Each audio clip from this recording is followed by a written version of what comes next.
நாட்டில் நடந்து முடிந்த ஜனாதிபதி தேர்தலிலிருந்து அரசியல் ரீதியிலான முரண்களை சந்தித்துக் கொண்டிருக்கும் இலங்கை தமிழரசுக் கட்சியானது நாடாளுமன்ற தேர்தல் நிலைப்பாடுகளிலும் பெரும் விமர்சனங்களை பெற்று வருகின்றது.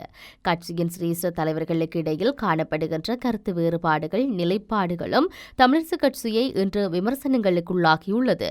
பொதுத் தேர்தலில் இலங்கை தமிழரசுக் கட்சியின் சார்பில் வடக்கு கிழக்கில் போட்டியிடும் வேட்பாளர்கள் இறுதி செய்யப்பட்டுள்ளனர். அந்த இறுதி முடிவின் பின்னர் கட்சியின் முக்கியஸ்தர்கள் பலர் பதவி விலகியுள்ளனர்.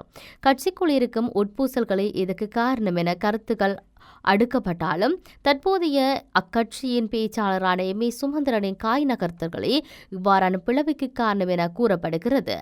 சுமந்திரனின் முடிவுகளில் நாட்டமில்லாத முன்னணி உறுப்பினர்கள் தற்போது கட்சியிலிருந்து வெளியேறியுள்ளனர்.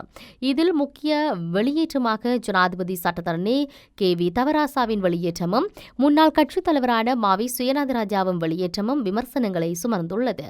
இது தொடர்பில் ஆராயும் நோக்கோடு தமிழரசுக் கட்சியிலிருந்து வெளியேறிய சட்டத்தரணி தவராசாவுடன் ஒரு நிகழ்ச்சி நேர்காணல் ஒன்று இடம்பெற்றிருந்தது.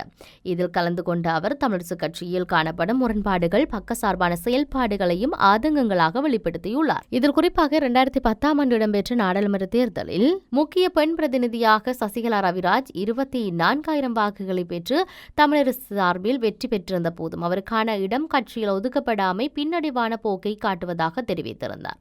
மேலும் தனக்கான முகவர்களை வைத்து அரசியலை நகர்த்த நினைக்கும் எம். சுமந்திரன் ஒதுக்கப்பட வேண்டியவர்களை ஒதுக்கி சசிகலா போன்றவர் வெளியேற்றியிருந்தமை அவரின் சூழ்ச்சியை அம்பலப்படுத்தியுள்ளது என்றும் அவர் தெரிவித்திருந்தார்.